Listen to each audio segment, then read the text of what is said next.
Amis du lundi hardi, bonsoir et bienvenue pour un rendez-vous de la réinformation où il sera question de la grande enquête des instituts de sondage Hexagone et IFOP qui est paru ce jour et qui concerne la présidentielle de 2027.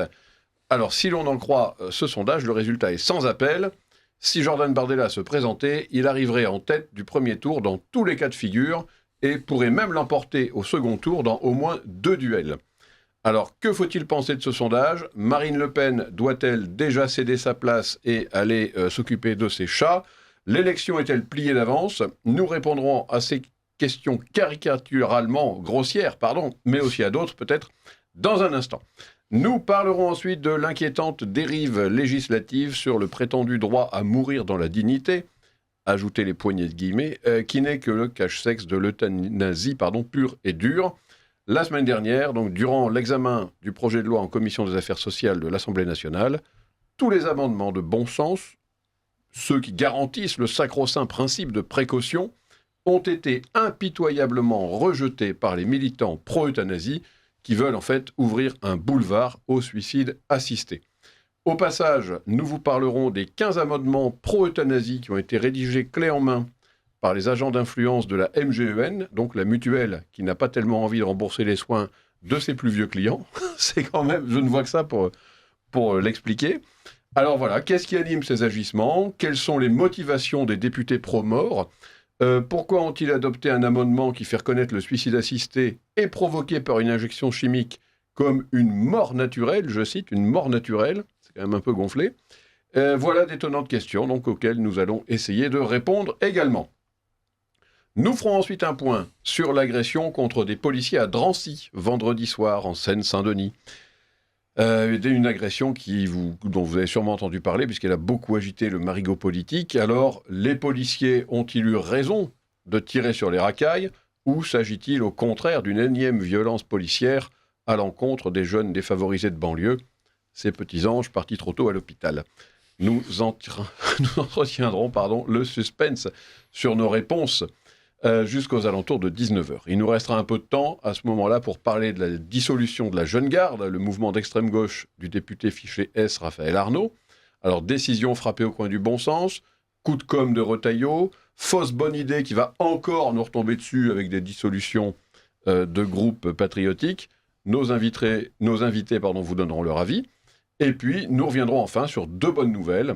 En Angleterre, le parti identitaire de Nigel Farage vient de remporter de beaux succès lors d'élections législatives et départementales partielles. Et surtout, évidemment, le candidat anti-système George Simion est arrivé en tête du premier tour de l'élection présidentielle en Roumanie avec 41% des voix.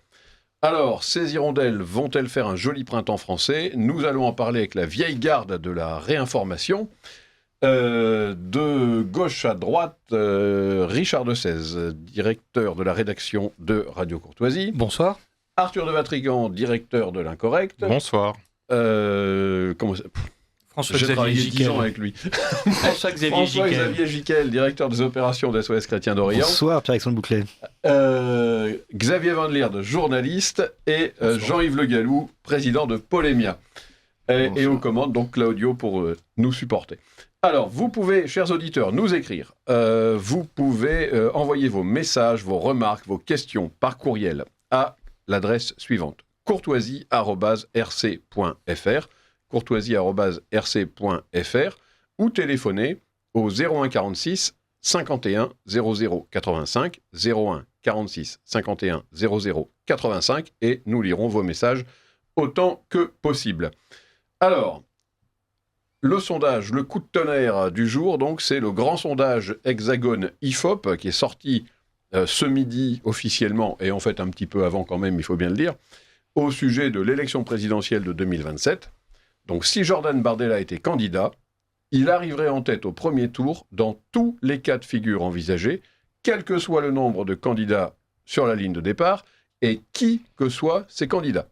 Au second tour, il pourrait même l'emporter face à des candidats du centre ou de droite LR, sachant que la gauche, d'après ce sondage, est totalement aux fraises et ne peut même pas se qualifier au second tour. Alors voilà, je voulais savoir que vous inspirent ces résultats, messieurs.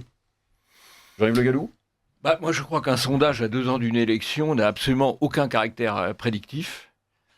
Par contre, il peut avoir un caractère manipulatoire ou ouvrir à des manipulations. Bon.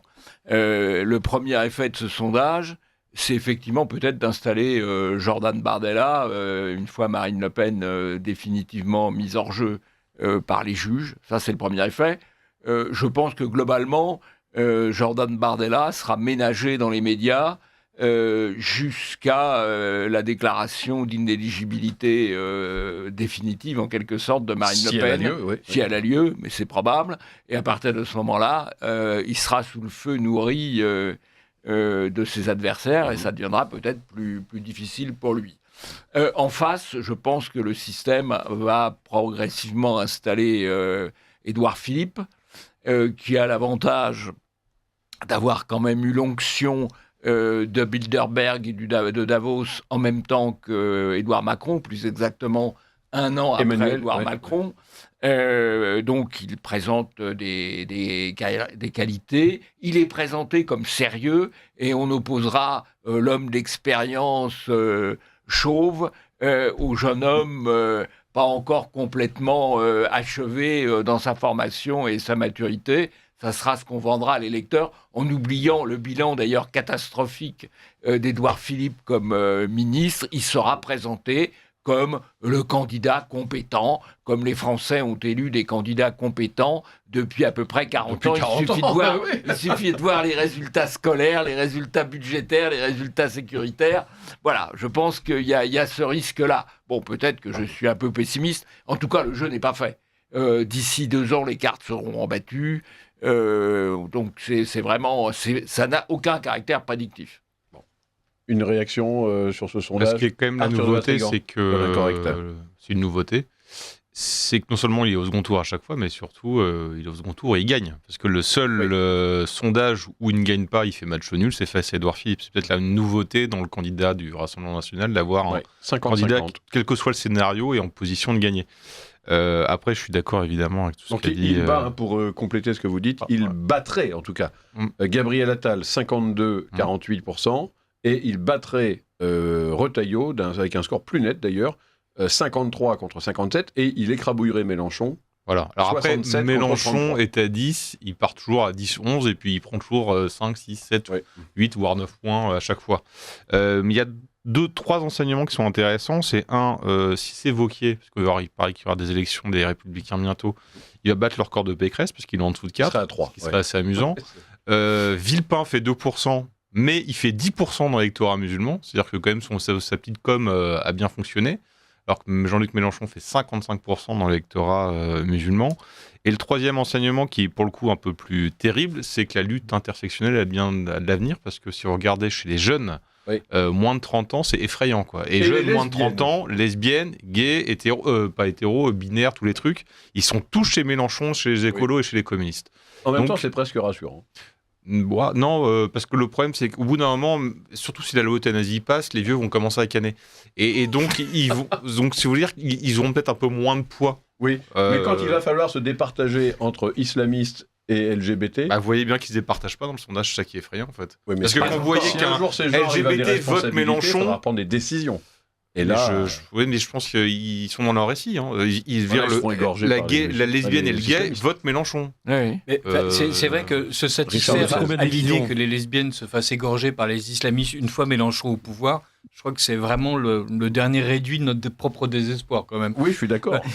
Ce que je trouvais intéressant, c'est que, par exemple, quand on leur dit « Et alors, entre Mélenchon et Bardella », alors Bardella l'emporte, mais il y a 40% des électeurs qui se disent « En fait, je ne suis pas capable de prendre une décision aujourd'hui. » Donc, il y a malgré tout comme une espèce de réservoir de voix possible dans l'électorat populaire qui n'a pas encore choisi son champion populiste, où il y a peut-être de la part du cercle de la raison et des gens extrêmement intelligents qui nous font voter Macron en permanence depuis quelques années. Avec succès. Voilà, là, la terrible alternative, peste brune, peste rouge, je ne sais pas quoi choisir. Et donc là, la bourgeoisie tremble et ne sait plus à quel sens vouer, alors qu'auparavant, elle était capable systématiquement de choisir la gauche. Oui. Oui, Jean-Yves. Moi, je pense que si on prend effectivement le sondage pour ce qu'il est, il est probable effectivement que face à Mélenchon, Bardella puisse emporter parce que l'écart est très important. Ah oui, là, pour je le rappelle, reste, 67-33. je trouve qu'un écart 50-50 aujourd'hui, ne c'est veut pas dire foutu grand-chose. le jour du vote pour 2 raisons. Parce qu'il y aura 15 jours de mobilisation antifasciste, il ne faut pas se faire d'illusions, et qu'il y aura au final la fraude électorale qui interviendra. Et donc, moi, je croirais objectivement à l'élection de Bardella s'il était à 55 aujourd'hui, face à Philippe, par exemple, ou face à Attal. Par contre, je pense que ce qui est probable, c'est qu'Attal sera prié de passer son tour, parce que s'il y a une hypothèse Bardella, Philippe est plus compétitif, précisément parce qu'il peut paraître, tout à fait à tort, mais il peut paraître plus sérieux. Et si c'est Attal, Ça, c'est vous regardez, il y a uniquement 8 pileux, à mon points pour Retailleau. Retailleau, avec l'hypothèse Philippe, il est à 8. Si c'est Attal, Retailleau passe à 14. Et le ticket d'entrée est à 15.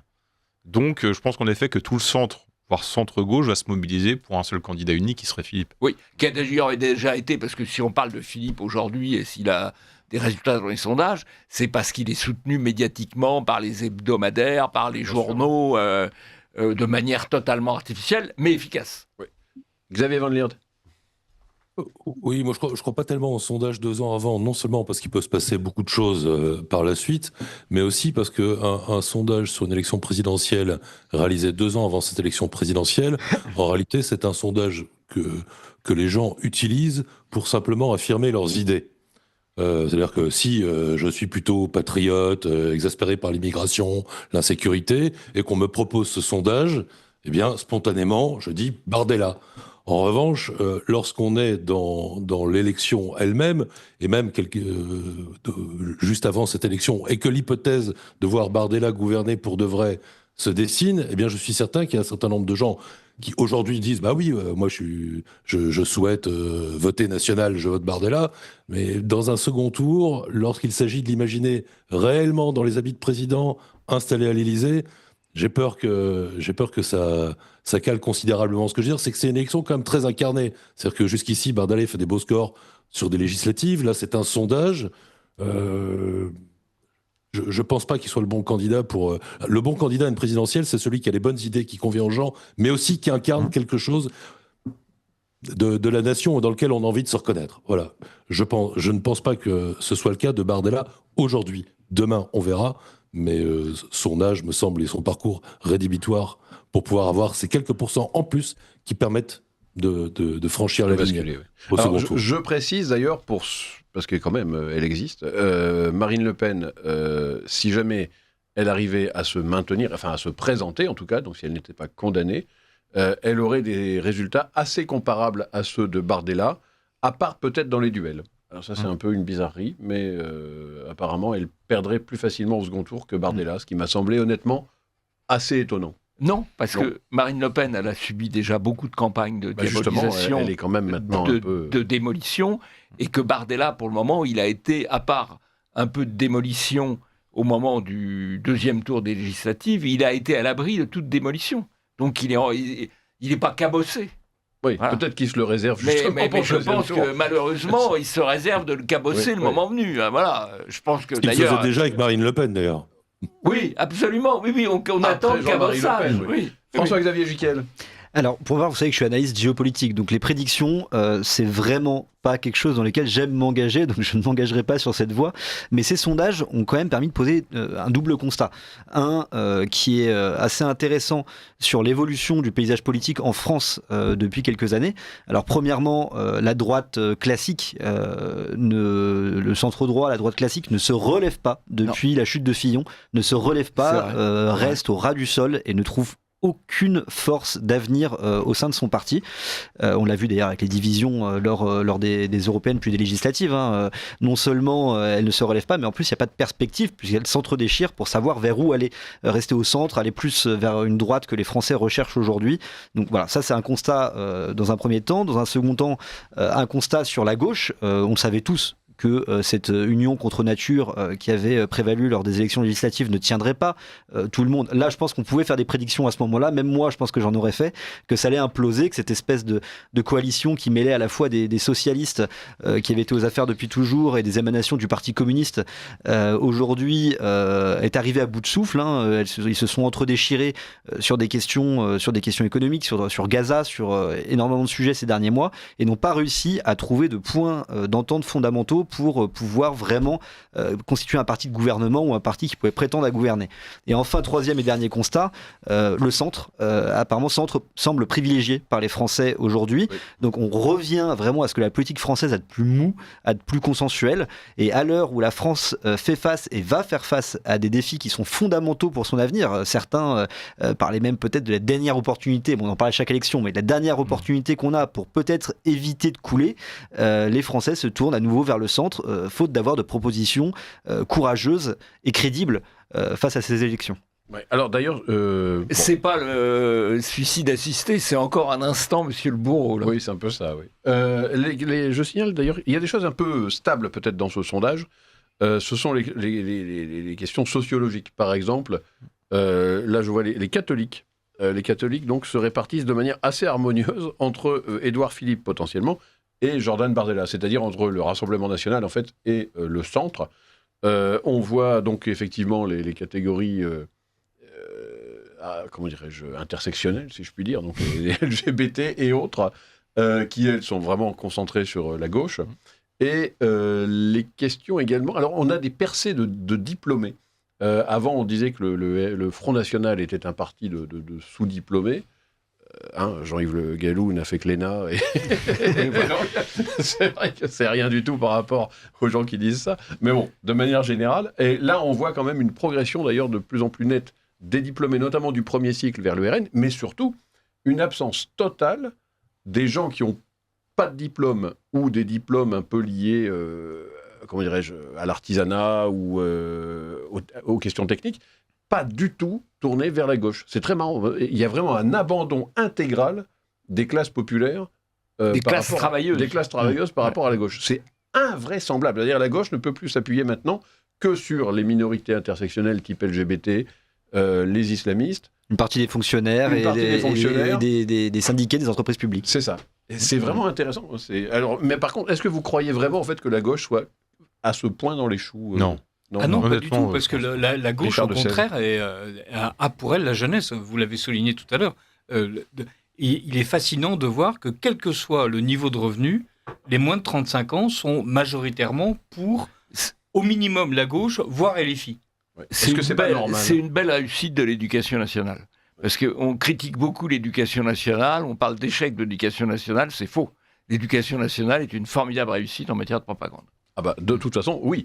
Leurs objectifs sont accomplis, parce que je me souviens, quand j'ai fait une première journée en institut d'IUFM, que j'ai quitté, je le précise, on nous a vraiment dit, nous ne sommes pas là pour instruire des élèves, mais pour former des citoyens. Textuellement, on nous l'a dit. Oui, ça correspond exactement déjà à ce que pas mal de temps. Ah oui, il y a, vu mon âge, mon pauvre monsieur.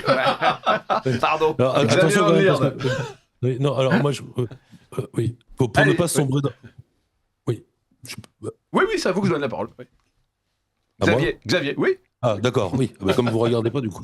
Ah, c'est vrai, je ne regarde plus en l'air parce que je vous vois en face maintenant dans mon magnifique écran. Ah, très bien. Alors faisons comme à la radio, appelez-moi par mon nom. Oui, voilà. Pour ne pas désespérer à propos du vote des jeunes, on peut quand même considérer, avec le recul, que le vote des jeunes, c'est un effet d'âge et pas un effet de génération. C'est-à-dire que les jeunes votent à gauche quand ils sont jeunes, et puis une fois qu'ils rentrent dans la vie active et se frottent à la vraie vie en quelque sorte, assez souvent, une bonne part d'entre eux changent d'avis. Parce que sinon, si on était face à un phénomène de génération, il n'y a plus qu'à plier les Gaules, c'est terminé. On est fini, on est en train d'être grand remplacé par des jeunes de gauche. Mais en fait, c'est pas le cas. Quand ils paieront des impôts. C'est un âge fait d'insouciance, où on suit la mode, où on est très influençable, etc. Où on est révolutionnaire par conformisme, en quelque sorte. Et puis voilà, ensuite, ça se tasse. Donc ne désespérons pas. Enfin, si ça se tasse après nous avoir infligé deux présidents LFI, c'est... Non mais je pense que l'extrême gauche est tout à fait consciente de cela, et c'est pour ça qu'elle milite pour abaisser le vote à 16 ans. Comme ça, il garde des votes de jeunes quand ils sont jeunes. Parce qu'elle sait qu'une fois qu'ils vieillissent et qu'ils rentrent dans la vraie vie, eh bien, il leur échappe pour une grande part. Et le vote des étrangers. Ah bah évidemment, Ils veulent c'est la les deux. machine Comme ça, à il y a laver. les- Ça, c'est autre chose. Mais je voulais juste revenir sur ce que vous avez dit sur la gauche, l'alliance contre nature. Je pense qu'ils s'en foutent complètement. Le principe de la gauche, c'est de s'allier quoi qu'il arrive. Donc ils s'allieront quoi qu'il arrive. Oui.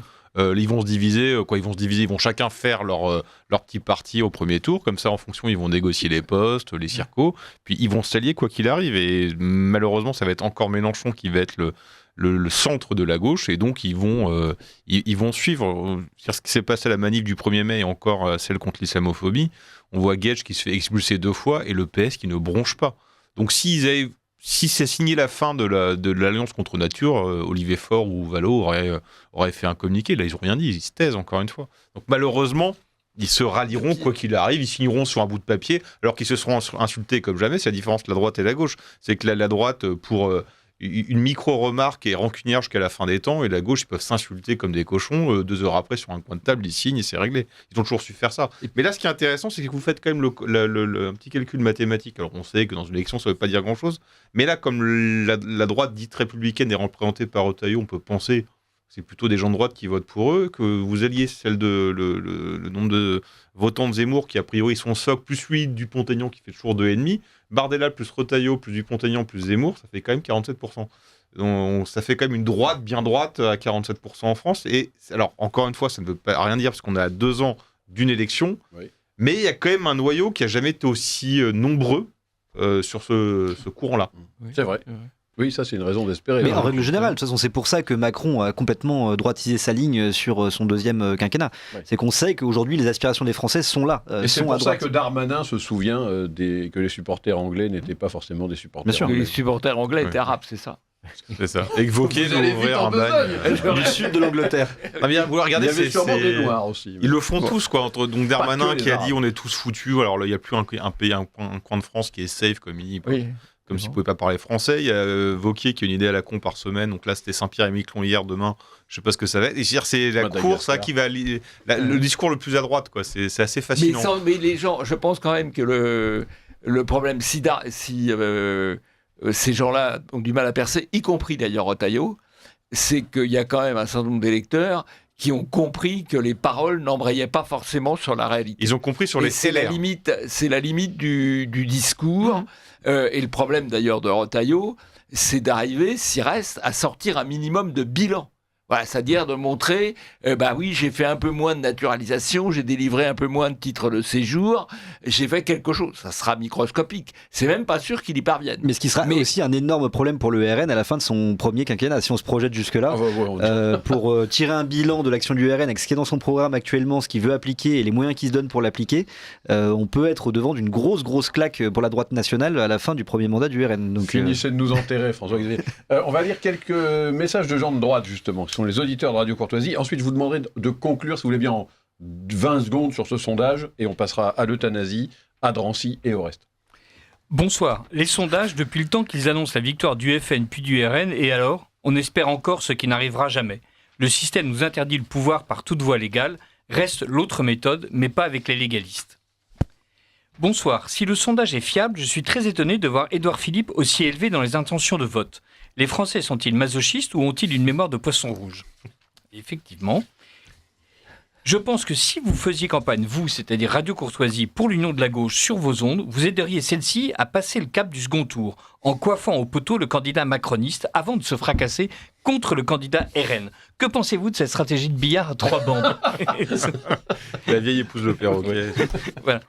Je trouve étonnant que l'on assimile le vote LGBT à un vote Mélenchon. Une bonne partie de l'électorat LGBT rejoint de plus en plus le Rassemblement national. C'est ce que me disent les gens de mon entourage qui sont concernés par la question. Alors, c'est tout à fait juste. Le sondage, enfin, c'est tout à fait juste, en tout cas, d'après le sondage, 22% apparemment des lesbiennes voteraient pour Jordan Bardella. Alors on l'a vu Mais au moment de la manif pour tous, je dirais qu'il y a une différenciation entre les gays et les lesbiennes et les LGBT en tant qu'acronyme qui sont vraiment des militants lobbyistes. Et il y a vraiment une grosse différence. Entre ce qu'ils appellent le sondage, il porte sur combien de personnes ? 10 000. 10 000, oui, c'est ça. Parce que malgré tout, sur un sondage, c'est très important, mais sur un sondage sur 10 000 personnes, malgré tout,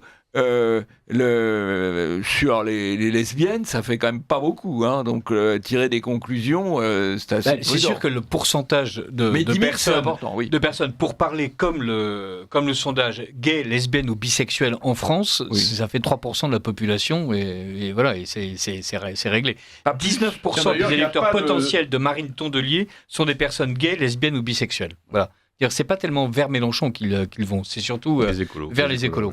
Ah Oui, parce que d'accord, Mélenchon, ils sont peut-être pas complètement fous, ils ont compris. Oui, ils ont un peu compris que le caractère légèrement islamiste était peut-être contradictoire. Alors, encore un mot pour conclure C'est sur ce sondage. fabuleux ce Xavier sondage, d'ailleurs. Vallière. C'est fabuleux ce sondage qui installe comme catégorie politique les orientations sexuelles et qui en fait donc une sorte de... Voilà, qui installe définitivement qu'il s'agirait réellement d'une sorte de communauté avec des intérêts propres, une culture propre, etc. Ce qu'il est peut-être en train de devenir d'ailleurs.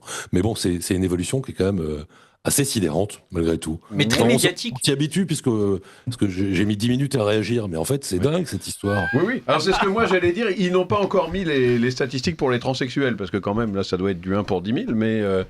Mais c'est Mais- surtout, ça correspond à une construction médiatique. C'est-à-dire, les médias veulent nous faire croire qu'il y a un vote homogène Oui. et que l'identité Et sexuelle même homosexuels. serait une espèce comment dire, de driver, comme ils disent, Mon Dieu. de moteur particulièrement décisif. Alors que, C'est ça. effectivement, quand on parle aux personnes, quelle que soit leur sexualité, ils mettent d'abord en avant plutôt un projet de société que le fait de copuler d'une manière ou d'une autre. Mais voilà, mais ça gêne, si j'ose dire, le narratif de gauche qui est de présenter l'ensemble des sexualités alternatives comme étant un ensemble extrêmement homogène, totalement uni, malgré la détestation franche et cordiale, comme on sait qu'il peut y avoir entre les uns et les autres à l'intérieur des LGBTQIA+. Et aussi imposer cette idée que finalement tout est politique et que même ce qui relève de l'intimité est de nature politique. Voilà. Alors et ça, de ça déterminer l'ensemble des comportements. Non pas la sociologie et le nombre d'homosexuels qui seraient représentés en France par ces lobbies, mais précisément un vrai groupe de pression LGBT qui existe et qui se fait, si je puis dire, insérer dans les... sans jeu de mots aucun, dans les sondages, dans les études, dans les enquêtes. Sans jeu de mots. Ouais. Pas dans les backrooms, j'ai pas dit ça, mais dans les instituts Bah, de de toute sondage. façon, ils sont reconnus comme lobby quand ils parlent. Oui. Toutes ces associations-là, quand elles parlent à l'Assemblée nationale, Bruxelles, sont inscrites exactement, sont comme inscrites lobby. en tant que telles. Un lobby qui n'existe pas, mais c'est un lobby quand même. Mon Dieu, non, Mais ça, c'est par l'autre. contre, ce qui est intéressant, c'est que en fait, tout l'espoir du système repose sur Philippe. Regardez, il n'y a aucun autre candidat Non. que Philippe. Non. Or, Philippe a des soucis quand même.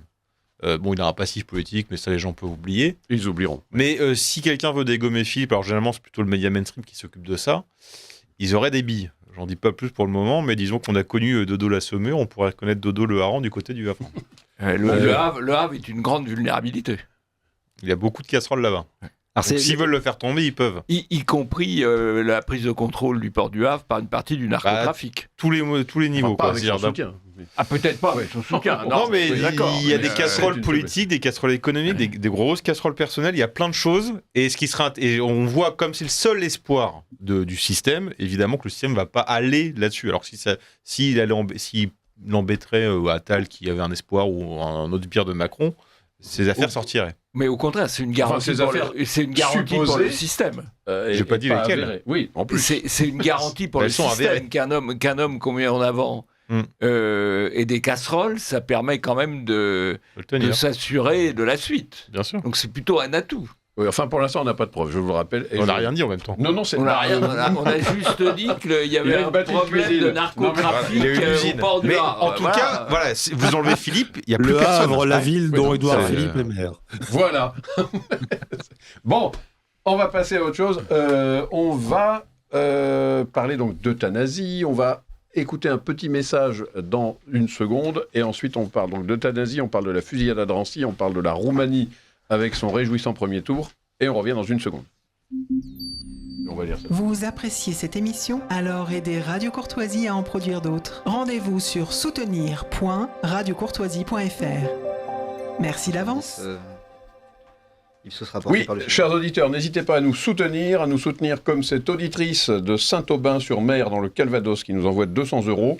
et qui nous dit « Merci à tous et à chacun pour votre courage, votre engagement, qui sont des phares pour nous aider à résister, grâce à la réinformation indispensable et nécessaire, dont nous avons, en ces temps de démocrature, cela dure depuis un moment, le plus grand besoin.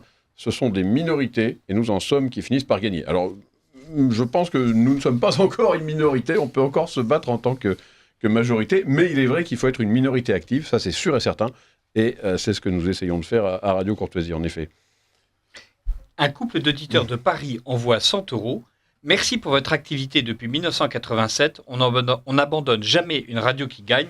Poursuivez vos activités avec toujours le même allant. Cordiales salutations à toute l'équipe. Eh ben, un immense merci à vous, et si nous tenons, eh ben, c'est grâce à vous, parce que si vous êtes à nos côtés, eh ben, c'est pour cela que nous parvenons à réaliser des émissions, parce qu'évidemment, elles ont un coût, et donc un grand merci à vous. Merci aussi à cet auditeur de Crécy-la-Chapelle, en Seine-et-Marne, qui envoie 100 € et qui nous dit « Auditeur de votre radio dès 1987, elle m'a accompagné depuis des années avec le même intérêt, dès les émissions de Monsieur Ferré à Monsieur Le Gallou. Je passe d'excellents moments à votre écoute. Merci d'avoir invité ma prof de philo, Madame Sebag Monique, à s'exprimer sur la temporalité. Continuez à œuvrer et bravo pour la jeune équipe du matin qui booste l'information matinale de notre radio par son professionnalisme. » Et pendant ce temps, un auditeur de Nancy... Le jeune Richard de XVI reprend la parole. Le junior. Un auditeur de Nancy en Meurthe-et-Moselle envoie 100 €. Recevez avec ce chèque l'assurance de mon amitié et de mon fidèle soutien. Eh ben, un immense merci à vous, cher monsieur. Merci aussi à cet auditeur d'Octeville-sur-Mer, en Seine-Maritime, qui envoie 60 € et qui dit « Je suis un fidèle auditeur, j'écoute l'information de votre super équipe. Bravo de nous informer comme il se doit, contrairement aux autres médias. J'admire votre courage que je récompense par un modeste don. Nous sommes très bien informés et connaissons mieux les difficultés de Marine Le Pen. Elle fait face à un procès avec courage. » Eh ben, merci beaucoup, monsieur. Et 60 €, ce n'est pas un petit don, donc un grand merci. Un auditeur de Paris envoie 50 €. Merci pour tout ce que vous faites. Ne vous laissez pas infiltrer, résistez. Vous êtes un char de bataille spirituel. Il n'y a plus de religion sauf la laïcité. Eh ben, un grand merci. C'est une jolie expression, char de bataille spirituel. Et oui, pas de religion. Alors, la laïcité, il y a aussi le climat, qui est une nouvelle religion, je trouve, la religion climatique. Et je voudrais finir avec une auditrice de 86 ans et demi, qui m'écrit pour dénoncer le projet du gouvernement qui viserait à obliger les conducteurs de plus de 70 ans à apposer un macaron avec un S à l'arrière de leur véhicule. Elle nous dit donc « Je ne suis pas idiote ou inconsciente et si je sens que je maîtrise moins bien mon véhicule, je prendrai moi-même la décision d'arrêter de conduire. » Et alors, il est intéressant de noter, parce que je me suis un peu renseigné, que ce projet a réellement trotté dans la tête de nos dirigeants, au point que le site de la sécurité routière a jugé bon de l'évoquer en dénonçant une intox, donc une intoxication, mais en fait, c'est pas si faux que ça, je pense, puisque les personnes qui estiment utile d'afficher un tel macaron sur leur véhicule sont actuellement libres de le faire, mais le macaron, il existe pour de vrai. Et on sait très bien, depuis les masques et les vaccins, que d'abord, ce n'est pas tout à fait obligatoire, et puis ensuite, c'est conseillé, ensuite, c'est obligatoire, et puis ensuite, c'est puni si vous ne le faites pas. Voilà. Donc, je ne sais pas si cette histoire vous évoque quelque chose. Richard de XVI. Si, et c'est présenté évidemment comme un geste de compassion. Et voilà, comme il s'agissait de faire dîner Pépé et Mémé, pour reprendre les mots grotesques des gouvernants de l'époque, dans la cuisine, pendant que le reste de la famille se gobergeait sur la table de la salle à manger. Là, on nous explique que le fait de signaler les seniors, avec un S, et par SS pour les seniors socialistes, qui permettrait en fait que les gens... pour les seniors à anesthésier. Voilà, on y vient. Voilà, permettrait en fait aux autres conducteurs d'être particulièrement prudents et aux secours qui évidemment ont besoin d'un macaron sur une voiture pour s'en rendre compte, de vérifier que le conducteur qui a eu un accident a besoin de soins spéciaux. Oui. Donc il suffirait de regarder la carcasse de l'accident pour vérifier qu'effectivement la victime est particulièrement digne d'attention. Oui. Non, je pense donc que c'est une espèce de chose qui est en train d'avorter, j'espère en tout cas, mais qui a été un vrai projet. Ah bah il y a des projets quand même de contrôle médicaux, d'encadrement de la société. La vie. Et dans les autres projets qu'il faut voir en matière routière, il y aura le paiement des routes nationales, qui est maintenant techniquement possible avec les péages à flux tendu. On prend la caméra prend le véhicule et il faut payer. Et ce sera aussi quelque chose qui va se mettre en place. Oui, et ben voilà. Donc comptez sur nous, chère auditrice, pour continuer à défendre nos libertés et à le crier haut et fort autant que nécessaire. Pardon. On finit peut-être la séquence un peu promotionnelle. Je voudrais signaler aux auditeurs de Radio Courtoisie la sortie de notre lettre d'information trimestrielle qui s'appelle « À l'écoute ». On pourra y retrouver un grand entretien avec Jean Sévilla qui évoque le politiquement incorrect et le politiquement correct comme il sait le faire, qui fait un point également sur l'évolution des médias de réinformation. Vous trouverez un grand dossier sur les 5 ans du coronavirus, du Covid, intitulé « L'honneur perdu de la presse institutionnelle », où on montre, preuve à l'appui, à quel point les médias ont essayé d'instrumentaliser la population pour mettre en œuvre leur politique vaccinale. Vous trouverez toutes les nouvelles sur la vie de la radio. Et voilà, c'est à peu près tout. On trouve un très beau portrait de Richard de Sèze. Mais oui, que je ne l'ai pas rédigé moi-même. Voilà. Et les rubriques habituelles, l'actualité donc de la radio, les manifestations où nous sommes, etc. Voilà, donc vous pouvez vous procurer ce numéro simplement en envoyant un courriel à Radio Courtoisie. Donc vous tapez courtoisie@rc.fr. Vous pouvez aussi taper secrétariat@rc.fr ou passer un coup de fil donc au secrétariat qui vous l'enverra.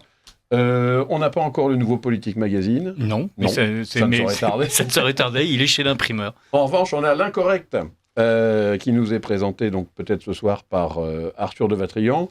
La couverture est dédiée à Madame Pellicot. Et ça s'appelle Le culte des victimes, le crépuscule des héros. Alors de quoi nous parlez-vous dans ce numéro ? C'est plus la représentation de Madame Pellicot que Pellicot elle-même. On parle de l'autre grand remplacement, c'est le grand remplacement des héros par les victimes, quand on est passé de l'héroïsme à la victimolatrie. Donc maintenant on fait ça tout le temps. Rappelez-vous, c'était la mairie de Paris, cette cruche Hidalgo, qui avait donné un jardin à Arnaud Beltrame sur une plaque qui avait écrit « Victime de son héroïsme ». Voilà, c'est toute l'idéologie derrière. Donc maintenant, mais il y a eu un square Philippines aussi qui s'est ouvert. Donc c'est bien, vous faites massacrer par des OQTF et pour se faire pardonner, l'État vous transforme en aire de jeu, ce qui est assez sympathique.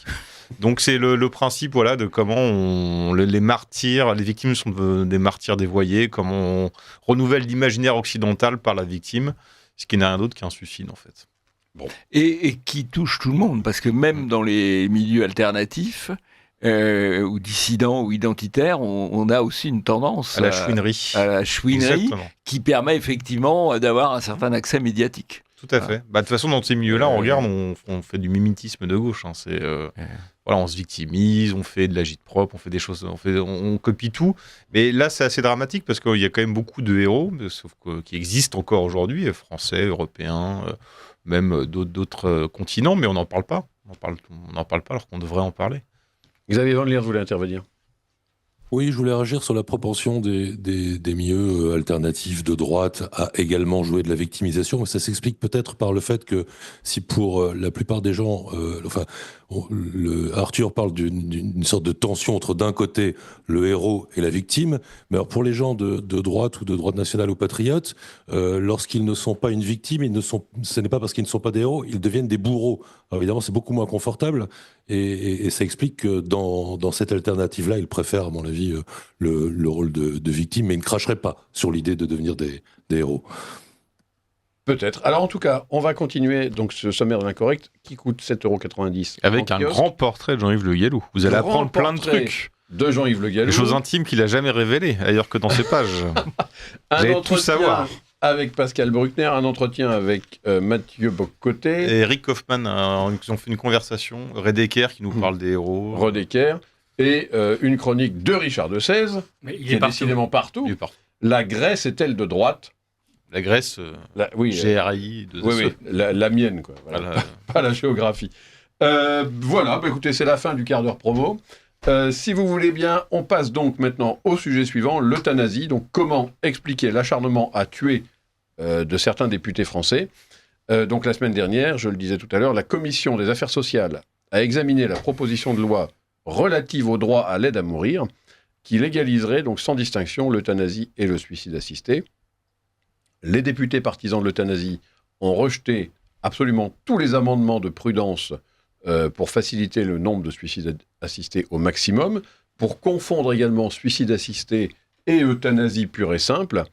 Le député RN Christophe Benz, qui a participé au débat et dont tous les amendements ont été rejetés, Alors, ce n'étaient pas des amendements extrémistes, c'était des choses réellement raisonnables, à dénoncer donc la politisation du sujet et la trahison du projet initial qui était présenté par les partisans de l'euthanasie, évidemment, comme quelque chose qui devait encadrer des situations exceptionnelles, comme l'IVG en son temps, comme sûrement le vaccin, enfin bref, un peu tout. C'est toujours la technique du pied dans la porte. Oui, c'est le voleur chinois. Nous ne sommes plus donc sur une exception d'euthanasie, dit Christophe Benz, mais sur une évolution majeure de la société. Donc, un mot là-dessus. C'est vrai que, par exemple, Richard il n'y aura pas de clause de conscience pour les soignants. Non, ni pour les pharmaciens qui vont devoir distribuer la ni pour potion. les établissements de santé.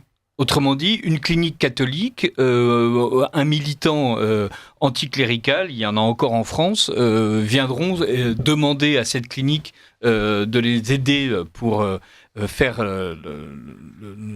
l'assister dans son suicide. Et si la clinique refuse, au nom de ses valeurs, eh bien, elle est hors la loi. Donc, tout est mis en place pour faire en sorte que personne ne puisse s'opposer. Il y a un amendement, je crois, qui n'est pas encore passé ou qui a peut-être été déjà rejeté. C'est celui qui criminalise de 15 000 € d'amende le fait de ne pas vouloir... le fait de ne pas dire que l'euthanasie c'est génial et de dire qu'il y a peut-être d'autres solutions, ce qui normalement c'est le délit d'entrave. Le délit d'entrave à l'euthanasie. Comme il a fait pour l'IVG. Voilà, pour le moment, c'est pas encore passé, mais avec un peu de chance et avec ceux qui votent, ça, on y sera. Il y a quand même quelque chose d'absolument fascinant. On nous explique que mourir après une injection létale est en fait une mort naturelle. Donc, oui, alors ça c'est très très grave. Donc, ce qui est génial, c'est que en fait, c'est un geste d'amour. Ouais. Pardon Richard, parce que c'est peut-être le plus important. Pardon, excusez-moi. Non, j'ai l'habitude d'être comme ça, brillant, d'aller tout de suite aux choses importantes. Voilà. Je comprends que vous les réserviez, Monsieur le Président. Absolument. Oui, je me l'étais mis bien de côté et l'autre me le vole. Alors qu'on s'était bien mis d'accord avant. Non, c'est la bonne. On rigole, mais c'est pas drôle. L'amendement donc AS 895 qui complète l'article 8 du projet de loi et qui stipule donc est réputée décédée de mort naturelle la personne dont la mort résulte d'une aide à mourir, autrement dit d'un coup de seringue. Donc c'est quand même, c'est hallucinant cette dissimulation de ce qui s'appelle quand même l'exécution, quoi, qu'on le veuille ou non. L'aide à mourir, c'est quand même faire mourir quelqu'un. On dissimule les causes d'une mort, on dissimule une espèce de génocide des personnes âgées, des handicapés peut-être, un peu comme certains en d'autres temps. C'est nuit et brouillard aujourd'hui, quoi. C'est vraiment une volonté de dissimuler des choses qu'on pourra peut-être plus leur reprocher dans le passé. Alors ils font ça au nom... Alors cet amendement a été fait sous l'influence d'un lobby qui s'appelle l'Association pour le droit à mourir dans la dignité, SIC, et il a été porté par des députés aussi admirables que le LFI Alexis Corbière et évidemment Sandrine Rousseau, qui est toujours dans tous les coups les plus stupides. Qui voulait même accorder le droit à mourir dans la dignité aux clandestins. Non mais c'est authentique. Et pourquoi on refuserait le droit à mourir dans la dignité aux clandestins? C'est-à-dire qu'elle est comment dire, ça vient d'une... Il y en a d'autres, on sent que c'est un esprit tordu. Sandrine Rousseau, on pense qu'elle le fait vraiment par amour, parce que sinon elle ne dirait pas ça pour les clandestins, si elle pensait de manière fraîcheur, courbe. Elle pense vraiment que c'est une bonne idée et que ça va apporter du bien. Mais pour revenir à ce que vous avez dit sur tout le système orwellien qui se met en place, avant que les dissolutions passent par là, il y avait un débat à l'Assemblée sur l'euthanasie, et Falorni à la tribune avait déclaré que cette loi euthanasie serait un moyen de défendre résolument la vie. Il est quand même déclaré à la tribune, donc on est déjà dans la sémantique inversée. Oui. Mais bon, le souci, c'est alors il y a évidemment il y a l'idéologie, on le sait, ça va être le dernier cheval de bataille des frères Soipoint, ils sont dessus, ils l'ont expliqué. Mais il y a aussi des raisons économiques. Ah bah complètement.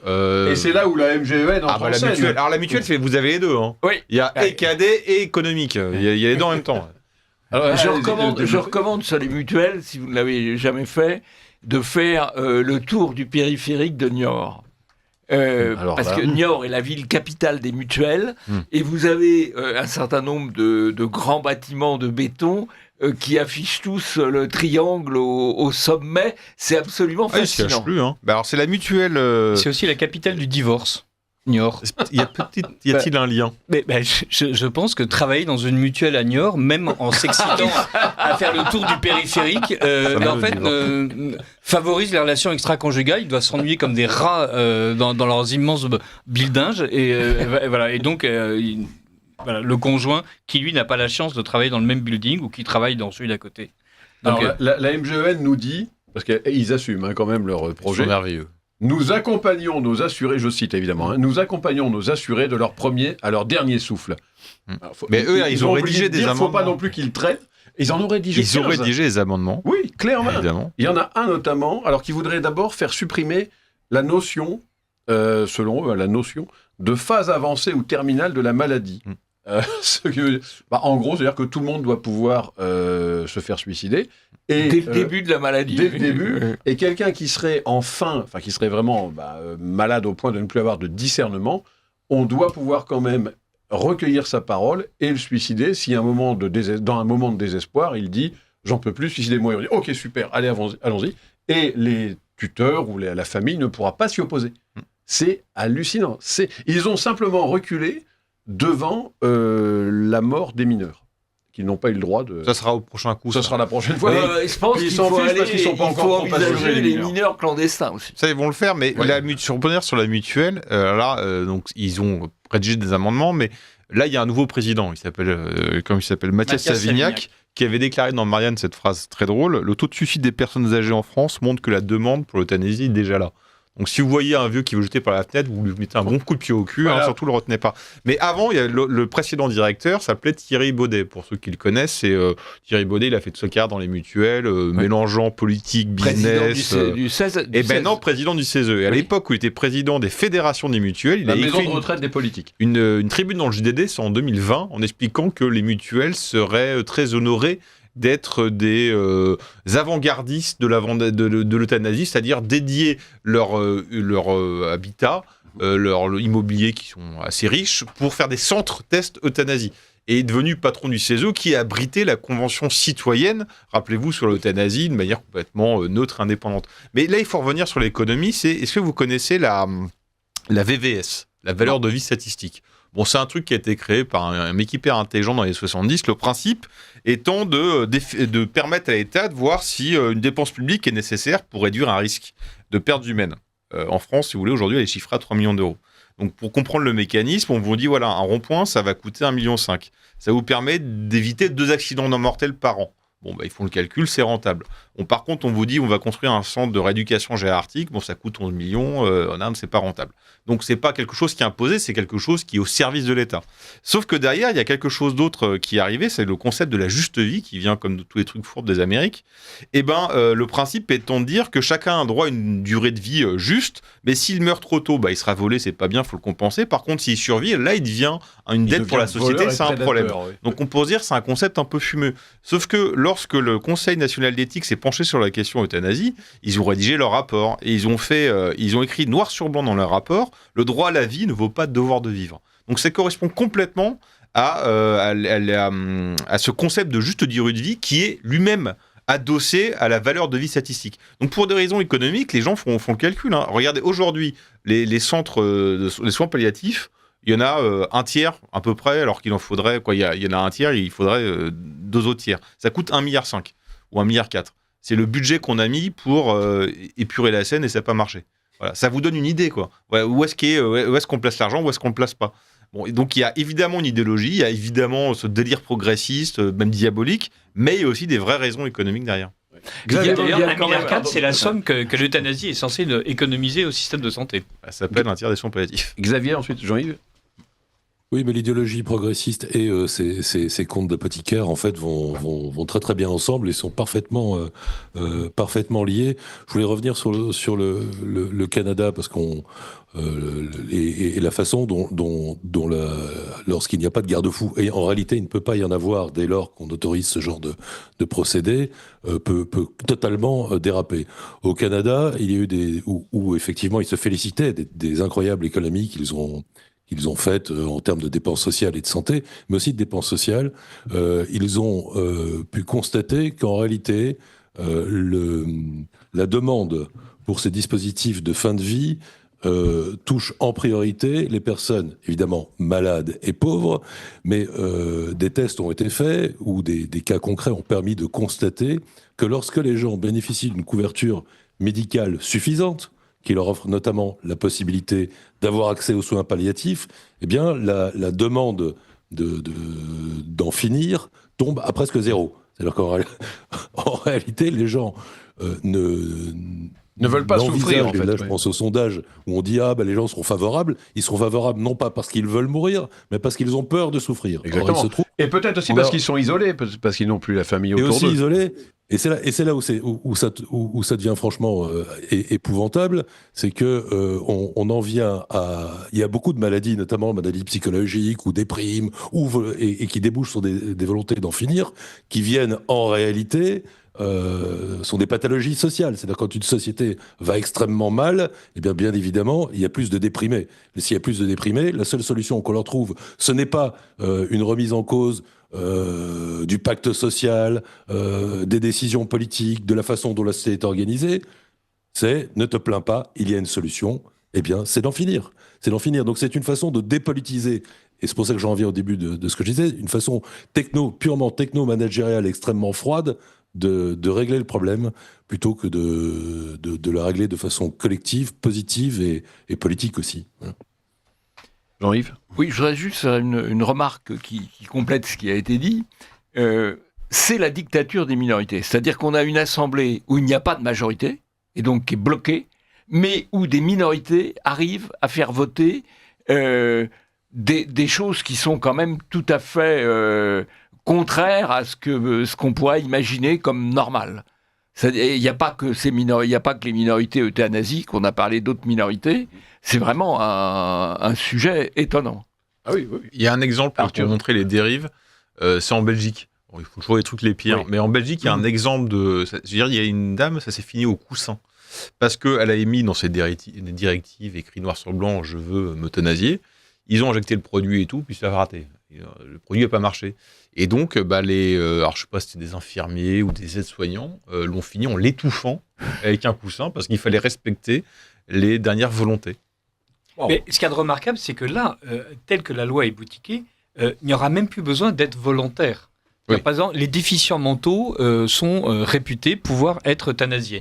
C'est-à-dire que des personnes dont on peut légitimement suspecter l'intégrité du consentement vont pouvoir dire quelque chose et leur parole sera sacrée avec, on l'a déjà souligné à l'antenne, le fait que le délai de rétractation est plus court que pour celui d'un crédit pour acheter un canapé, et qu'on n'a que 48 heures, qu'il suffit d'évoquer à voix haute le souhait de mourir sans qu'il y ait même besoin de le consigner par écrit. Autrement dit, quelqu'un qui dit n'importe quoi à un moment donné pourra écouter si ça va dans le bon sens. Ouais, exactement. Oui. Et alors, ce qui est fou, je crois que c'est un député qui est aussi professeur de médecine, qui s'appelle Philippe Juvin, qui a souligné que même pour un acte de chirurgie esthétique, type se faire injecter du botox ou une liposuction ou un truc comme ça, on a 7 jours de réflexion et de rétractation.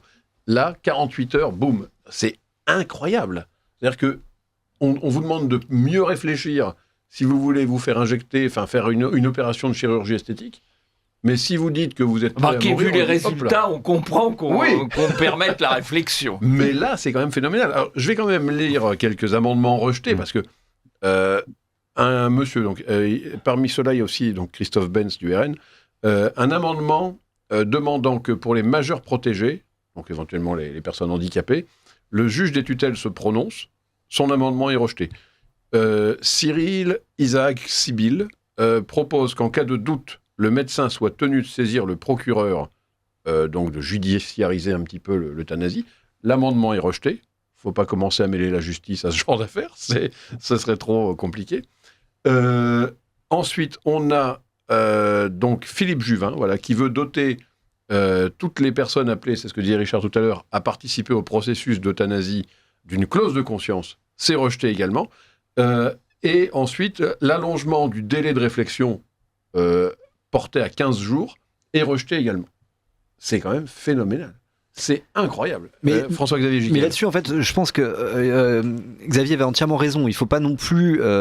on a parlé de la mainmise des mutuelles, on a parlé de la mainmise des maçons, on a parlé de la mainmise d'une poignée de dirigeants de gauche idéologistes et idéologues. Mais il ne faut pas non plus dédouaner totalement la société française qui a perdu ses repères, qui a perdu ses valeurs et qui ne cherche pas à se redresser. Et que nous, à Radio Courtoisie, c'est votre but, c'est votre rôle, c'est votre mission. Nous devons participer à a aidé à trouver la lumière, puisqu'en effet, comme le disait Xavier, 92% des Français, d'après les sondages, sont favorables à l'euthanasie dans les cas les plus graves, de maladies les plus graves. Moi, j'ai suivi ce débat depuis l'Irak la semaine dernière où j'étais, puisque je passe quand même une bonne partie de mon année dans les pays du Sud. Eux, ils se sont toujours pas remis du mariage pour tous. Donc déjà, avant de digérer l'euthanasie, il y a encore un chemin à faire. Mais ils se sont pas remis du mariage pour tous. Évidemment, de l'adoption, n'en parlons pas, ils étaient même pas au courant. Ils sont effarés qu'on puisse leur apprendre que ce genre de choses existe. La GPA, c'est même pas la peine. Je voulais qu'ils terminent le dîner sans faire de syncope. On prenait ce dîner où on débattait de ces questions au sein d'une famille irakienne, ni traditionnelle ni moderne, classique. Et quand on leur a appris que des Français voulaient euthanasier leurs grands-parents, leurs parents, puisque c'est bon, ils avaient fait leur temps sur cette terre et qu'on allait tourner la page pour passer à quelque chose d'autre et fonder notre famille et l'avenir de notre famille. Mais vous imaginez dans ces sociétés qui sont la majorité de la planète Terre aujourd'hui. L'Occident dégénéré est un microcosme. Ils étaient effarés qu'on puisse même réfléchir à tuer nos anciens pour faciliter la vie de nos jeunes. Et en fait, tout ça, c'est notre société qui aujourd'hui est en train de se déliter, en train de se suicider. On en parlait en première partie. Et je pense que ce sera la clé de la compréhension de notre intervention sur la Roumanie.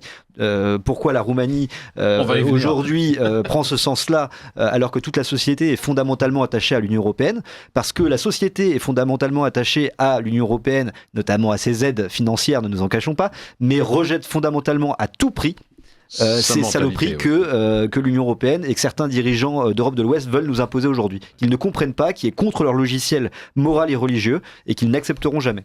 Là, il y a quand même il y a une responsabilité évidemment collective, mais il y a aussi une petite différence, c'est que on est très mal pris en charge dans la fin de vie et lorsqu'on est malade, alors ça dépend où on habite. Et donc forcément, quand vous avez vu quelqu'un souffrir affreusement, vous ne voyez pas d'autre solution que l'euthanasie. C'est pas qu'une question de valeur et qu'une question de morale.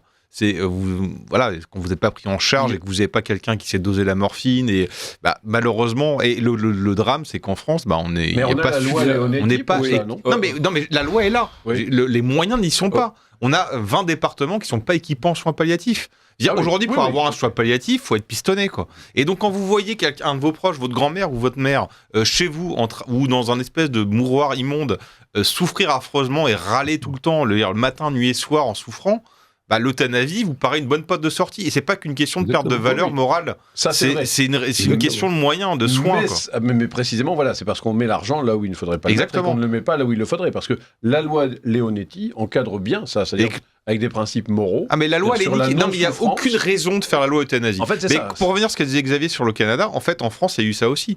99% des gens qui demandent à mourir une souffrance palliative ne demandent plus la mort. La question est résolue. Alors, on va lire quelques messages d'auditeurs qui sont concernés par cela aussi, et puis ensuite, ils nous demandent, donc on accélérera, François-Xavier Giquel, soyez heureux, on passera à l'international et on reviendra à la fin sur les questions de sécurité. Il est vrai qu'appeler le suicide assisté mort naturelle paraît absurde, mais dans le droit, dès qu'il y a suspicion de mort non naturelle, on mène une enquête, les suicidés ne sont inhumés qu'un bon mois après le décès, on pose des scellés sur l'appartement du défunt, etc. Je pense que c'est pour ne pas encombrer un peu plus les procédures qu'on en est arrivé à cette entorse faite au bon sens.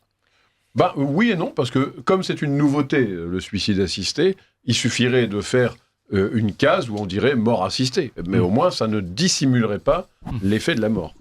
Mort naturelle pour euthanasie, afin de pouvoir toucher l'assurance décès qui exclut le suicide, plus casser le thermomètre et empêcher de comptabiliser les morts par euthanasie. Oui, c'est vrai aussi. Oui. Non, il y a la... C'est pas bête, ça. Jean-Yves Le Gallot. Oui, non. Non, Xavier, vous voulez... C'est Xavier Van Liert qui voulait interroger non, pardon.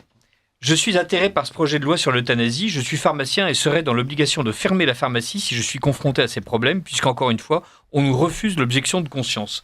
Merci pour vos émissions.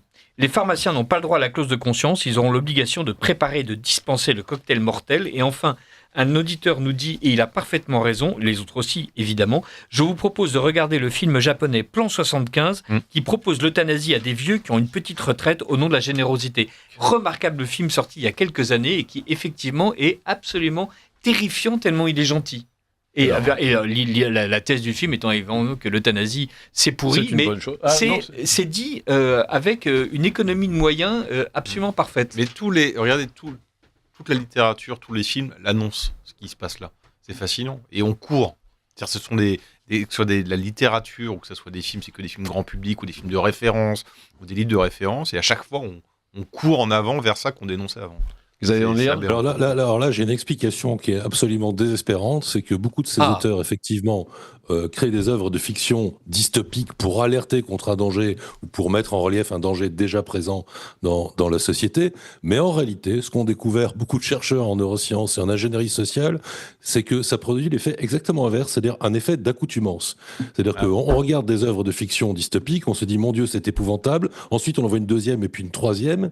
Et puis ça finit par faire partie de votre univers, comme d'une possibilité qui s'est déjà matérialisée avant même qu'elle soit là, tant et si bien que voilà, toutes ces œuvres qui étaient censées nous alerter, en réalité, nous accoutument à la perspective des horreurs qui finissent par se produire, et donc elles désarment la société plutôt qu'elle la réveille.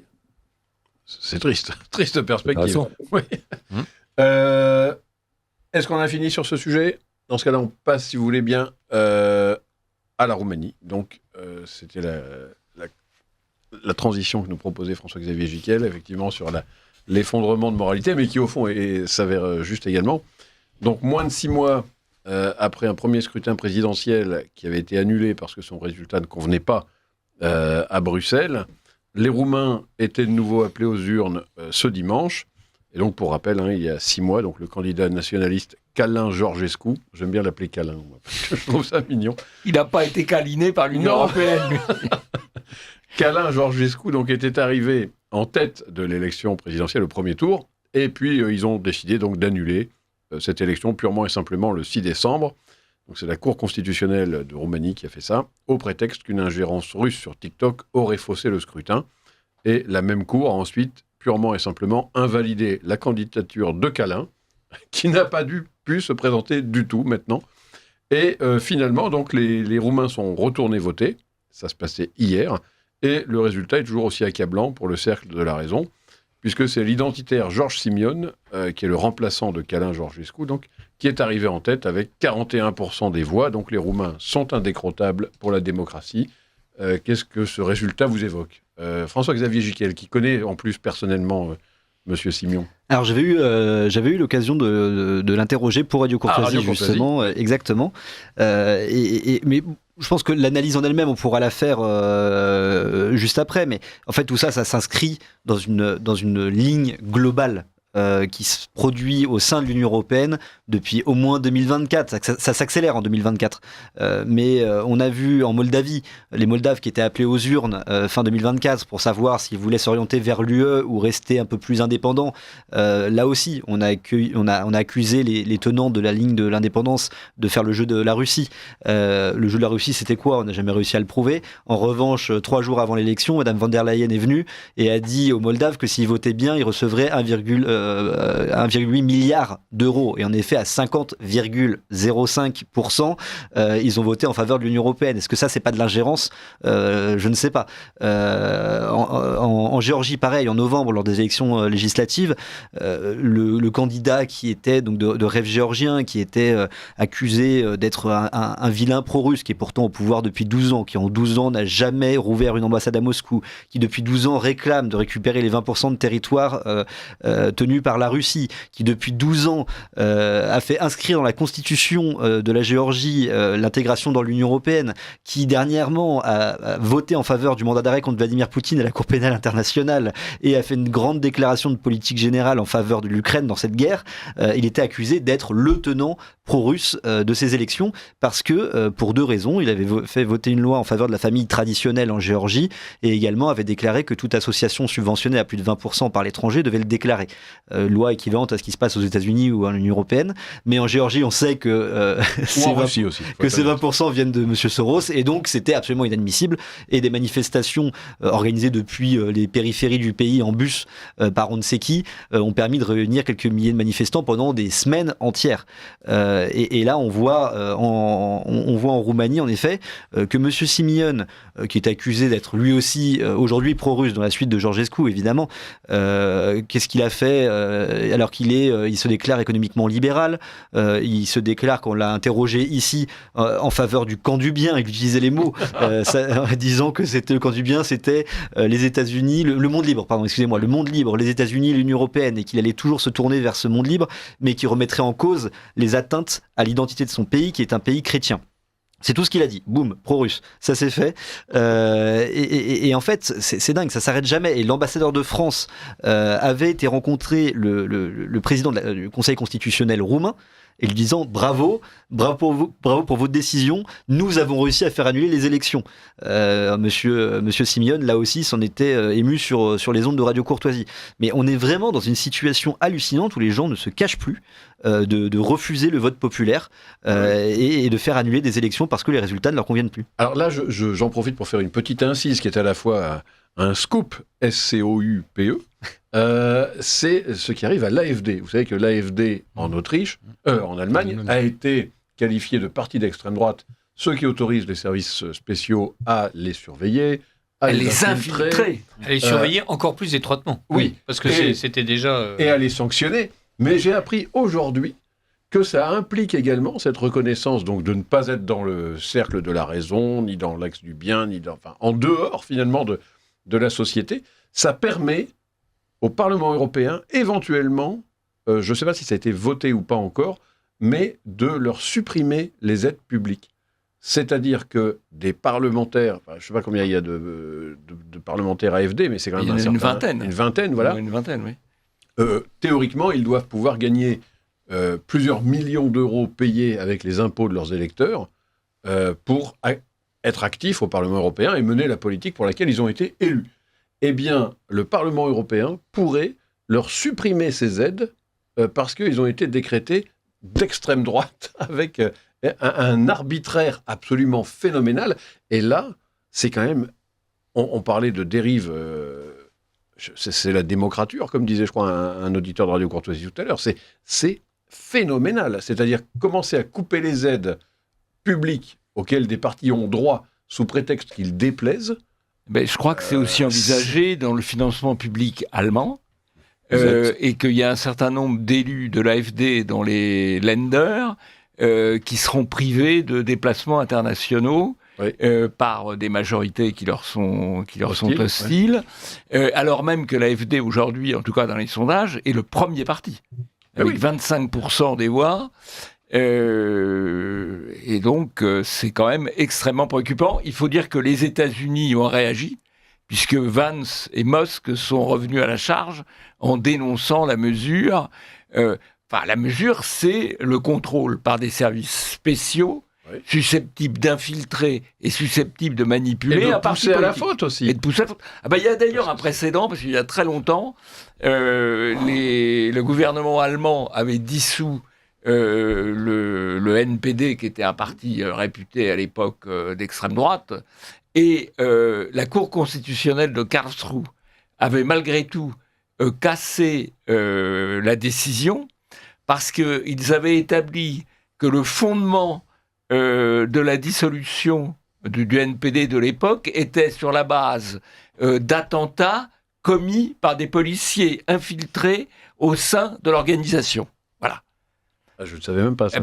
Ça remonte peut-être maintenant à 20 ou 25 ans. Hein. Mais il y a vraiment une pratique de police politique tout à fait germanique. Parce oui, que, tout à fait germanique. Tout à fait communiste surtout. Tout à fait, oui, mais on rigole. Mais en France, à l'époque de Sarkozy, les renseignements généraux, qui étaient une police politique... bienveillante, on va dire, qui consistait à boire un coup avec les gens et s'informer comme ça par la DGSI, qui peut aussi utiliser des moyens de service spécial. Donc on n'est pas non plus à l'abri de ce genre de choses. Oui, alors ça réveille. Honnêtement, pendant longtemps, j'ai cru que les pétitions menées par Charlie Hebdo, le Canard enchaîné et tous les autres abrutis, pour interdire le Front National, c'était des plaisanteries. D'un seul coup, je me dis que c'était peut-être pas forcément des plaisanteries. C'est quand même phénoménal, parce que là... Vous savez que quand j'étais réserviste de l'armée de terre, c'était très simple, hein. C'était objectif et officiel. J'étais avec des camarades avec lesquels j'ai fait mes études, et à l'ICES et à Lyon, nous nous retrouvions réservistes ensemble. Eux étaient assistants parlementaires UMP, moi j'étais assistant parlementaire FN à l'époque. Eux étaient habilités secret défense et ont eu un avancement absolument très, très rapide. Et moi, j'étais rouge DRSD, donc une notice rouge très défavorable, disant que je ne devais plus être employé sur le poste que j'occupais et qu'à la fin de mon contrat, il ne devait pas être renouvelé. Alors qu'on employait le même poste pour simplement 2 partis différents. Je pense que c'est bien de souligner ça, parce qu'effectivement, dans les services, il y a aussi la direction du renseignement et de la sécurité de la défense qui utilise aussi qui est quand même aussi très politisé, de fait. Bien sûr. Et alors, comme j'aime à leur rappeler qu'à une certaine époque, ce qui leur était demandé en priorité, c'était de chasser les homosexuels dans les armées. Et ils sont passés de ça à chasser l'extrême droite dans les armées. Ils ont bien su retourner leur veste. Et les catholiques dans les années 1900. Oui, tout à fait. Xavier Van Lierde. Oui, mais ça, en fait, on est face à une sorte de vague totalitaire complètement incroyable dans l'Union européenne. Je pense qu'il faut mettre les faits les uns derrière les autres pour le réaliser, puisqu'on se retrouve donc dans une ère dans laquelle il est possible de rendre inéligible un candidat avant une élection. France et Roumanie. Il est possible d'annuler une élection parce que le résultat du premier tour n'a pas été celui qu'on espérait. Il est possible, comme en Allemagne, d'utiliser ses services secrets pour espionner sa propre population et ses propres opposants. Il est possible, comme en Wallonie, d'interdire totalement certains courants politiques de représentation et d'accès aux médias. Et puis, ce n'est pas tout, puisque maintenant, en Allemagne, à l'occasion de cette décision, on va beaucoup plus loin, puisque aussitôt, un parti donc déclaré extrémiste, quand même par des services de police politique. Hein. C'est-à-dire que c'est la police politique. Ce sont les descendants de la Stasi, ouais. Voilà, qui décide de s'octroyer de nouveaux droits de fliquer des opposants. C'est quand même assez extraordinaire, sans véritable possibilité de recours, même si j'ai appris que l'AfD entendait essayer de trouver une voie dans ce sens-là. Mais dans la foulée, l'ensemble de ministres issus de différents Länder décident carrément de s'en prendre aux citoyens qui sont membres de ce parti. Et donc, là, on franchit encore un cap supplémentaire, puisqu'on ne brime pas seulement les personnalités morales, mais les personnes physiques qui sont membres des partis. Avec donc, par exemple, le ministre social-chrétien-démocrate de Bavière, ministre de l'Intérieur, qui s'interroge, quelqu'un qui appartient à l'AfD peut-il encore être policier dans la police bavaroise ou enseigner auprès de nos enfants? C'est-à-dire qu'en fait, ils ont décidé de chasser de l'enseignement les professeurs qui auraient été proches de l'AfD. Je vous coupe une seconde, Xavier Van Lierde. Vous savez que dans l'Allemagne nazie, ça s'appelait le Berufsverbot. Ça existait. Sauf qu'il ne s'agissait pas d'être de l'AfD, il fallait être juif. Oui, enfin, non, c'est vrai, ça s'appelait vraiment. Moi, je crois qu'il y a une continuité germanique dans toutes ces pratiques. Pourtant, je ne suis pas germanophobe. Non, mais on ne va pas aller rechercher dans les chaînes allemandes. Je pense qu'il y a une continuité démocratique, surtout de dénoncer en permanence l'ennemi de l'intérieur. Et l'ennemi de l'intérieur, désigné par la démocratie, est réputé ne pas appartenir au peuple. Voilà. Alors ça, c'est pas une tradition germanique, c'est une tradition progressiste. Ou révolutionnaire, oui. Oui, démocratie, c'est ça que ça veut dire. Aussi, oui. Mais vous savez qu'il y avait un préalable à ça. Hein. Alors je pense qu'on peut retrouver vraiment depuis toujours, depuis que la République est République. Mais déjà, en Grèce, avec Aube Dorée en 2013, il y avait une affaire totalement hallucinante. Oui. Mais vraiment, si on le rappelle aujourd'hui, les gens ne nous croiront même pas. À savoir que le 18 septembre 2013, un ancien militant d'Aube Dorée, qui avait eu la carte en passant par là, avait assassiné un rappeur antifasciste dans une soirée en discothèque. Et suite à ça, l'organisation tout entière a été considérée comme organisation criminelle.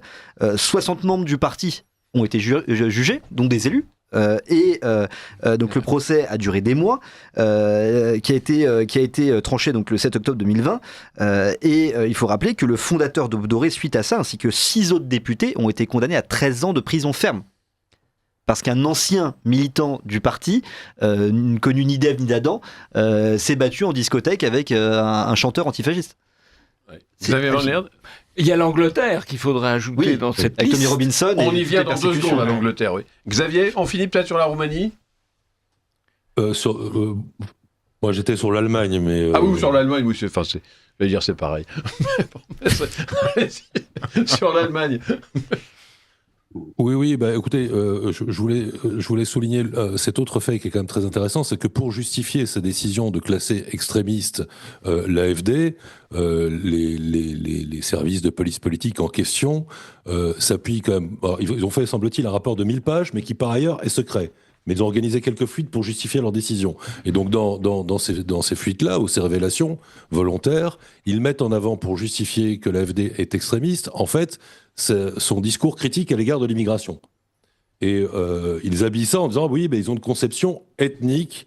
L'AfD a une conception ethnique du peuple allemand. Alors ça, évidemment, vu l'histoire de l'Allemagne, ça fait très très peur. On s'imagine qu'ils vont aller chercher dans l'arbre généalogique de chacun si on est un Allemand pur. Non, pas du tout. En fait, ils ont déclaré, ils ont imputé ce qualificatif simplement parce que dans certaines déclarations, des membres de l'AfD ont parlé d'Allemands de papier.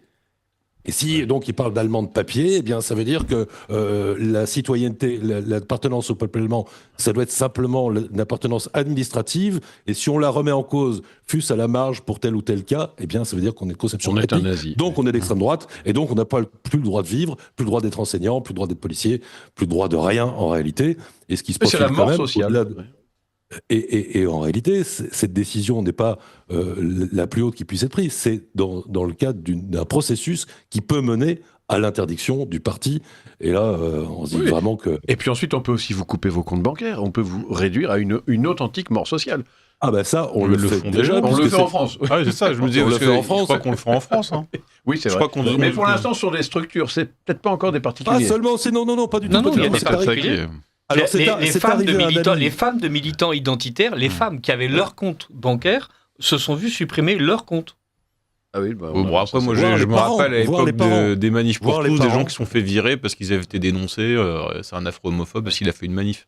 Bon, il y a toujours. Le problème, c'est toujours les mêmes qui sont au bon endroit pour faire des moyens de pression. Là, j'ai vu une déclaration de Laurent Wauquiez qui veut créer un cordon sanitaire avec la France insoumise et faire des commissions d'enquête. Bon, en fait, on est toujours. Ce qui est étonnant, c'est que c'est toujours les mêmes qui sont dans le camp des gentils, quoi. Alors, Bah, c'est le le cercle méchant de peut la alterner, raison, hein. mais. C'est- Bon, non, mais moi, ça me Dieu sait que j'aime pas la France insoumise, mais faire un cordon sanitaire, déjà, bon, j'ai l'impression qu'ils viennent dans mon C'est camp, ce déjà qui m'ennuie vu. un peu. Et voilà. Mais après, encore une fois, c'est pas nouveau. Je veux dire, rappelez-vous, 98, il y a une élection, il me semble, de président de région en Rhône-Alpes qui a été annulée. Bien sûr. Voilà, elle a été annulé, je sais annulée. plus. Ah bah si, oui, Charles Millon a été absolument. élu, puis Ah on a oui, dit en c'est fait vrai. non. Tout à fait. Alors, vrai. on vote. Absolument. Ouais. oui. tout à fait vrai. Il a été élu, ils ont dit Et- non, et ils ont voté.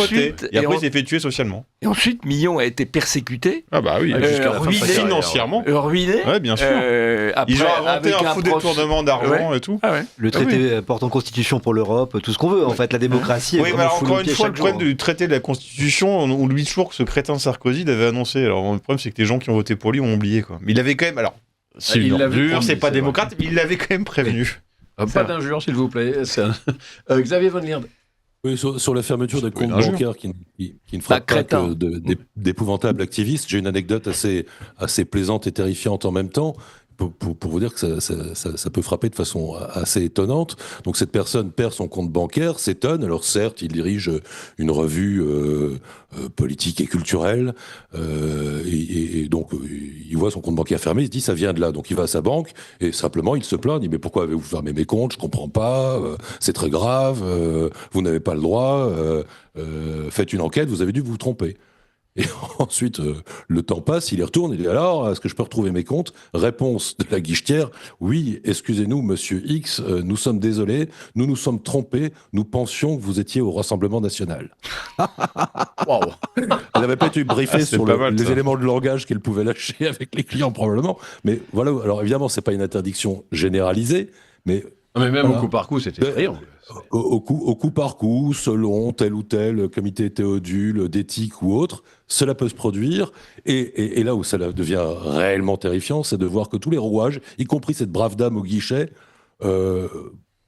semblaient trouver normal Normal, que si ouais. ça avait été quelqu'un du Rassemblement National, eh bien oui, pourquoi pas. Mais elle plaidait l'erreur. C'est formidable.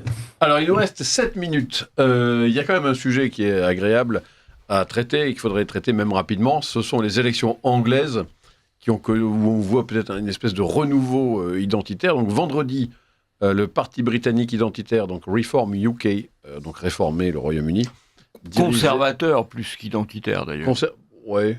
Enfin, Oui. Bon, enfin, bref, de Bon, droite, enfin, c'est quoi. bien quand même. Voilà. Voilà. Dirigé donc par Farage, Nigel Farage, a remporté donc une élection partielle, une législative partielle dans le Non. Nord-Ouest. Si, il y a eu une Ah, législative, une législative partielle, oui. dans le Nord-Ouest, donc en face du Parti travailliste qui est actuellement au pouvoir, et donc c'est une candidate qui s'appelle Sarah Pochin, qui s'est imposée donc avec une belle avance, une petite avance sur la travailliste, mais les travaillistes avaient gagné en juillet dernier avec 53% des suffrages, et là donc ils sont battus. Et il y avait également 23 élections partielles pour des départementales en gros, et le parti de Farage en a gagné 10 sur 23. Alors comment expliquer cette percée selon vous? Les conservateurs et les travaillistes ont tout perdu. Ils ont gardé des sièges, mais ils ont perdu tous les conseils départementaux. Et alors, comment ça s'explique ? C'est l'effondrement des vieux. Il arrive au Parti conservateur, au Parti travailliste, ce qui est arrivé au PS et au RPR en France. C'est le déclin des vieux partis, quand même. Est-ce que vous pensez que ça peut être lié aux persécutions, au scandale des grooming gangs, aux persécutions des militants à la conférence de l'ARC, une grande conférence des conservateurs occidentaux qui avait lieu en janvier à Londres. Nigel Farage nous avait tenu un discours nous expliquant que déjà toutes les forces conservatrices avaient été mises dans la bataille du Brexit. Ensuite, il avait pris une retraite de quelques années pour quand même se reposer un petit peu du dur combat politique qu'il avait mené, et qu'aujourd'hui il était tiré de sa torpeur, qu'il allait tout remettre en cause pour remonter sur le ring à nouveau, et qu'il allait s'attaquer à cette question de l'immigration. Et notamment pour deux faits qui ont marqué l'opinion britannique ces derniers temps, même s'il y en a quasiment tous les jours, mais il y a ce terrible attaque d'un Rwandais, il me semble, sur une maternelle qui avait poignardé plusieurs jeunes enfants, et qui avait entraîné des émeutes de la classe populaire contre les migrants du coin qui appartenaient à cette communauté. Et on avait puni de manière invraisemblable. Bien sûr, notamment pour des tweets, pour des posts sur Internet, les gens ont été arrêtés, c'était catastrophique, il y a eu des détentions massives pour ces affaires-là, et en effet, cette affaire de viol de masse qui a été mise en exergue notamment grâce à une aide d'outre-Atlantique. Parce qu'on n'en aurait jamais parlé si ça venait pas d'Elon Musk. Puisque Tommy Robinson, qui s'est battu pendant des années pour faire émerger la chose, a été mis en prison, a été persécuté. C'est grâce à l'aide de Musk qu'il a pu faire percer cette affaire. Et en fait, je pense que les Britanniques se rendent compte au fur et à mesure. On passe évidemment sur tout ce qui s'est passé politiquement depuis le Brexit. Le maire de Londres, Sadiq Khan, qui devient un Pakistanais musulman qui arrive à la tête et qui dit désormais, je veux que 50% des recrues de la police métropolitaine de Londres soit issus de la diversité. 50%. La diversité ne représente pas encore 50% de la population britannique. Il veut clairement organiser par les chiffres un grand remplacement de la population par sa police, déjà pour commencer. Et en fait, je pense que la population britannique, quand même si elle a dormi pendant très très longtemps, commence quand même à en avoir marre. Oui. Arthur de Vatrigan. C'est avec les fameux supporters britanniques qui se réveillent. Exactement. Ça sera bien. Ils sont rentrés chez eux. Mais je pense qu'il y a l'immigration, évidemment, mais il y a aussi les questions économiques, notamment le fait que les Tories se soient vachement rapprochés du centre et se soient soumis, comme beaucoup de partis conservateurs, aux Verts, qui ont vu forcément, les Anglais ont vu leur facture un peu grimper. Et je ne sais pas si vous vous rappelez, mais 1 ou 2 jours avant l'élection, il y a, je ne sais plus quelle tête du parti Tories qui était ministre dans tous les mouvements conservateurs, qui, voyant son parti se scratcher et voulant empêcher le Labour de gagner, a demandé une alliance avec le parti de Farage. Réponse, alors c'est pas Farage qui est le président, c'est un autre, je ne sais plus comment il s'appelle, je vais retrouver, Zia Youssouf. Il demande est-ce qu'on pourrait s'allier sur deux, trois trucs. C'est un Écossais, ça, non ? Et il lui répond, donc le président de la Réforme Party lui répond après ce que vous et votre gouvernement de traite avez fait à ce pays, non merci. Et la Réforme Party combattra chaque candidat Tory, nous y allons remporter une victoire décisive. Voilà, c'était la réponse. Donc la réponse est après ce que vous avez fait à ce pays. Donc il n'y a pas que le Brexit, il y a aussi le mélange économique, facture et immigration. Un mot, Xavier Van Lierde, un mot sur cette élection anglaise, sur le contexte. Non, mais Arthur l'a dit, je pense qu'il y a une vraie rancœur à l'égard du Brexit volé. Car en réalité, je crois que ce qu'on n'a pas voulu voir, ce qu'on a voulu cacher aussi de ce côté-ci de la Manche, c'est que le Brexit était déjà une forme d'insurrection liée non seulement à la souveraineté, mais à l'identité. Alors, ils ont obtenu, certes, de partir de l'Union européenne, mais le sous-texte, en quelque sorte, l'infratexte des votes pour le Brexit, c'était rendez-nous aussi notre identité. Et bien entendu, ça ne s'est pas passé comme cela, car le Brexit a été mis en œuvre, non pas par Nigel Farage, mais par un certain Boris Johnson et d'autres, qui n'avaient pas du tout envie de faire ça. En fait, il y a une sorte de détournement des intentions du Brexit. Et ça, évidemment, ça crée une terrible colère. La seule victime a été d'ailleurs Renaud Camus, puisque les migrants, je pense que le chiffre des migrants traversés la Manche n'a jamais diminué depuis le Brexit. En revanche, Renaud Camus a été la première victime de cette politique de visa qui a été mise en place. L'Angleterre reprend les rênes. Non, le Brexit a même eu des conséquences catastrophiques en termes d'immigration, puisque l'immigration s'est considérablement développée et a doublé après le Brexit, par remplacement d'une partie de l'immigration européenne par de l'immigration extra-européenne. Donc le Brexit, de ce côté-là, a été une catastrophe, alors qu'une partie des motivations du vote du Brexit, comme l'a dit Xavier, était un aspect identitaire immigration. Bon, écoutez, si on a conclu sur ce sujet, on traitera les questions d'insécurité la semaine prochaine. Il nous restait à parler donc de la dissolution de la Jeune Garde du fichier S LFI Raphaël Arnaud. Il nous restait également à parler de la fusillade de Drancy. On pourra y revenir parce que ça n'aura pas trop vieilli. En attendant, merci Richard de Sèze, Arthur de Vatrigan, François-Xavier Giquel, Xavier Van Lierde, Jean-Yves Le Gallou et Claudio d'avoir participé à cette émission. Et je vous donne rendez-vous la semaine prochaine pour un autre rendez-vous de la réinformation.